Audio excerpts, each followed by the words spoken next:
तो चलिए आज का वीडियो स्टार्ट करते हैं। और ये हो गया हमारा ड्राइंग का फर्स्ट पेज।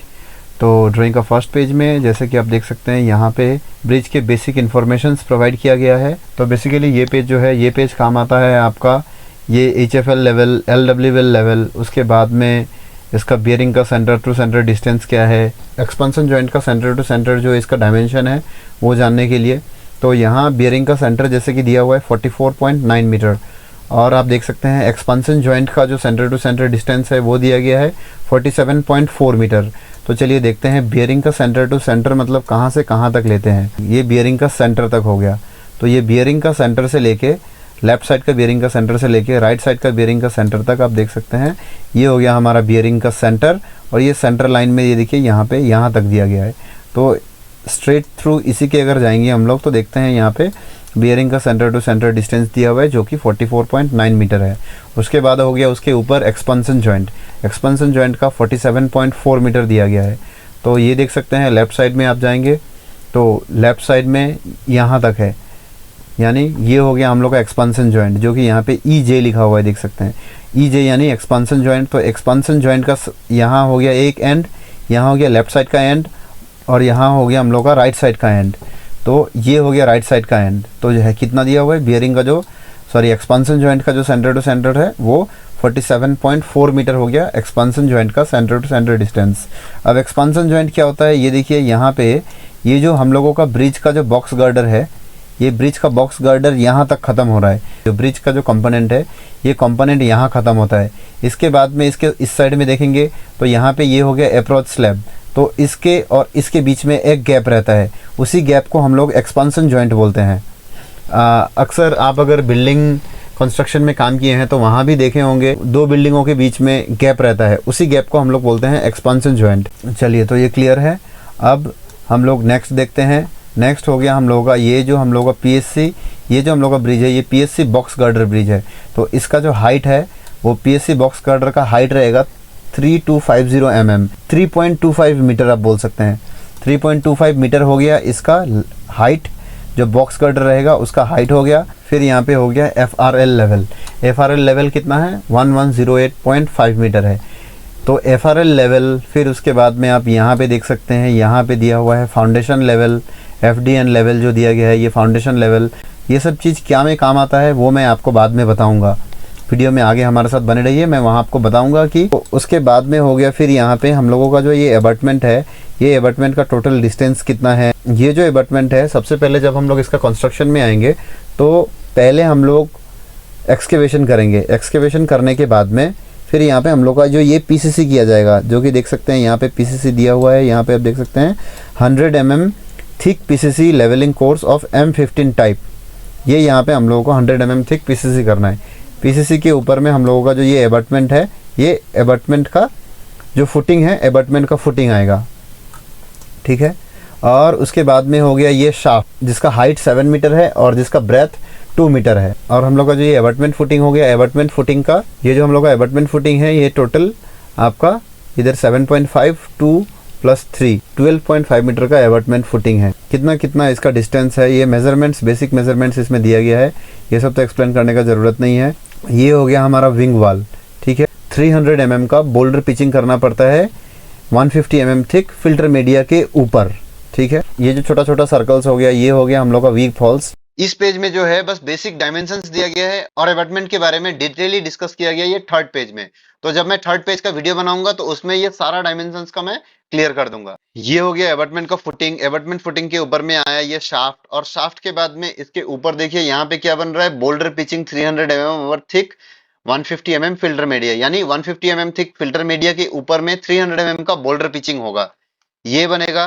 तो इसको बोलता है विंग वाल। इसके बाद में ये जो स्ट्रक्चर बनेगा, ये स्ट्रक्चर के पीछे दोनों साइड से यहाँ रिटर्न वाल बनेगा, ये भी थर्ड पेज में डिटेली डिस्कस किया गया है। एबटमेंट कैप का टॉप हो गया, ये एबटमेंट कैप हो गया। एबटमेंट कैप के ऊपर में ये पेडेस्ट्रल बनेगा, पेडेस्ट्रल के ऊपर बियरिंग आएगा। और उसके बाद इसके साइड में जो है ये डार्ट वाल हो गया। ये डार्ट वाल के ऊपर में, ये डार्ट वाल के ऊपर में यहाँ पे हो गया ये अप्रोच स्लैब, यानी ये रोड खत्म होने के बाद में अप्रोच स्लैब आएगा। अप्रोच स्लैब आने के बाद में एक्सपेंशन जॉइंट आएगा, और एक्सपेंशन जॉइंट के बाद में हम लोग का जो ब्रिज है वो रहेगा। और फिर अब चलते हैं हम लोग इसका सेंटर में। तो सेंटर में ये हो गया HFL जो कि HFL जो कि 1092.991 मीटर है, HFL का लेवल ये हो गया, LWL ये हो गया। तो अगर हम लोगों को जैसे ये ब्रिज का टॉप से लेके HFL यानी कितना ऊपर पानी रहता है वो अगर मेजर करना है तो हम लोग इससे ये माइनस करेंगे, तो हम लोग निकाल सकते हैं कि एक लेवल मार्क कर सकते हैं कि ये लेवल से हम लोग का इतना तक पानी रहता है। ठीक है। और उसके बाद में ये हो गया सेक्शनल एलिवेशन, सेक्शनल एलिवेशन हो गया। सेक्शनल एलिवेशन में आपका आरएल जो है वो आरएल का रीडिंग दिखाया गया है, आरएल का रीडिंग इन मीटर में, और उसके बाद में डिस्टेंस इन मीटर में। और इसके बाद में जो इसके नीचे आ गया, ये हो गया हम लोग का ब्रिज का, ये हो गया हम लोग का ब्रिज का सेक्शन। तो ये जो हाफ सेक्शन है, ये हाफ सेक्शन हम लोग का ब्रिज का टॉप दिखाया गया है, और ये जो हाफ सेक्शन है ये ब्रिज का बॉटम दिखाया गया है। यानी ऊपर से देखेंगे तो ऐसा दिखेगा, यानी ऊपर से देखेंगे तो ऐसा दिखेगा, और नीचे से देखेंगे तो ऐसा दिखेगा। तो ये यहाँ पे हम लोगों का जो डायमेंशंस है वो डायमेंशंस प्रोवाइड किया गया है कि कितना कौन सा डायमेंशंस क्या होगा क्या नहीं होगा, वो सब प्रोवाइड किया है। जो अप्रोच स्लैब है वो कितना है, एक्सपेंशन जॉइंट कितना है, और उसके बाद में जो कैरेज वे यानी गाड़ी जो जाएगा वो यहाँ से जाएगा, उसका कितना लेंथ रहेगा, कैरेज वे 7.5 मीटर का कैरेज वे रहेगा।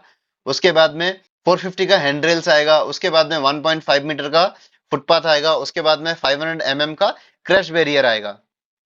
चलिए ये हो गया। अब इसके बाद में जो हम लोग लेफ्ट साइड में, और इसके बाद में हम लोग राइट साइड में जाएंगे, तो राइट साइड में जो ब्रिज के नीचे से देखेंगे तो ये जो पेडिस्ट्रल है, पेडिस्ट्रल के ऊपर में ये जो हम लोग का गर्डर आएगा, ये गर्डर कहाँ रेस्ट करेगा वो दिखाया गया है। गर्डर का जो डिस्टेंस होगा वो ब्रिज के एंड से 2.855 मीटर रहेगा। ठीक है। और उसके बाद में जो हम लोग का गर्डर है, ये गर्डर आएगा, गर्डर के बाद में फिर 2.855 का फिर 2.855 का गैप रहेगा। और हम लोग का इस ब्रिज में दिखाया गया है कि जो गर्डर कितना है वो 1 2 3 गर्डर है। ठीक है। उसके बाद में यहाँ पे दिखाया गया है लेफ्ट साइड या राइट साइड में 1 2 3 बियरिंग रहेगा। ठीक है। वैसा सिमिलरली इस साइड में भी 1 2 3 बियरिंग रहेगा, जबकि ये टॉप से दिखाया गया है तो यहाँ नहीं दिखाई दे रहा है, लेकिन ये बॉटम से दिखाया गया है तो इसमें दिख रहा है। ठीक है। और इसके बाद देखिए यहाँ दिखाया गया है ये जो हम लोग का एबटमेंट का शाफ्ट हो जाएगा। एबटमेंट का शाफ्ट के बाद में ये हो गया हम लोगों का, ये हो गया हम लोग का डार्ट वाल। डार्ट वाल के पीछे इधर सेम ये एबटमेंट का शाफ्ट के पीछे से डायरेक्ट आएगा, ये हो गया रिटर्न वाल। ठीक है। एबटमेंट का शाफ्ट के पीछे से ये रिटर्न वाल आएगा, रिटर्न वाल के पीछे विंग वाल आएगा। ये चीज क्लियर हो गया। अब इसके बाद में हम यहाँ देखेंगे तो यहाँ हम लोग का जो है वो जनरल नोट्स दिया गया है। जनरल नोट्स में डिटेल्ड इंफॉर्मेशन थोड़ा प्रोवाइड किया गया है, क्या क्या चीज रहेगा, किस हिसाब से हम लोगों को क्या क्या चीज कंसिडर करना है, वो सब चीज यहाँ रहेगा। उसमें देखिए जो डिजाइन डिस्चार्ज है वो 50.883 क्यूबिक मीटर पर सेकंड रहेगा, वेलोसिटी 8, HRL वो 0.4 मीटर पर सेकंड रहेगा। सेफ बियरिंग कैपेसिटी कितना है, 40 टन पर स्क्वायर मीटर। यानी ये ब्रिज को जो हम लोग डिजाइन करेंगे तो ये डिजाइन करने के समय में सेफ बियरिंग कैपेसिटी जो है 40 टन पर स्क्वायर मीटर लेके चलना पड़ेगा। स्नोफॉल 00 सेंटीमीटर, यानी स्नोफॉल यहाँ बिल्कुल नहीं होता है। Maximum minimum temperature +280 degree Celsius और उसके बाद में -30 डिग्री सेल्सियस। ठीक है। ये कंसिडर किया गया है। तो चलिए ये सब तो हो गया। ये जो हम लोग का प्रोजेक्ट है ये प्रोजेक्ट ईपीसी मोड में है, तो हम लोग जो इसका फाउंडेशन लेवल है वो चेंज कर सकते हैं।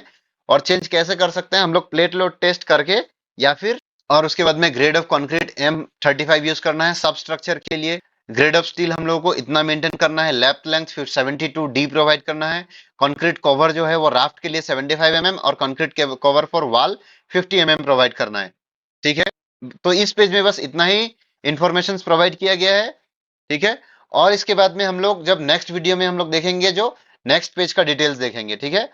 तो ये हो गया हमारा नेक्स्ट पेज, ये हम लोग नेक्स्ट वीडियो में डिस्कस करेंगे। तब तक के लिए आप इस वीडियो को देख के पूरा एकदम क्लियर कर लीजिए। हो सके तो इस वीडियो को आप लोग 2 3 बार देखिए, और ऐसा कीजिए कि कोई एक पेपर लेके, ऐसा कीजिए कि कोई एक पेपर लेके पेपर में आप हर चीज को ऐसे खुद से मतलब एज्यूम कर करके कि ये इतना हुआ, ये इतना हुआ, ये ऐसा है, ये ऐसा है, ऐसा करके आप स्टडी करो तो आपको बेटर समझ में आएगा। तो चलिए तब तक के लिए थैंक यू। ऐसे ही बने रहिए हमारे साथ, धीरे धीरे मैं हर पेज को डिस्कस करूंगा और आपका ब्रिज के रिलेटेड जितना भी प्रॉब्लम्स है वो सारा क्लियर हो जाएगा।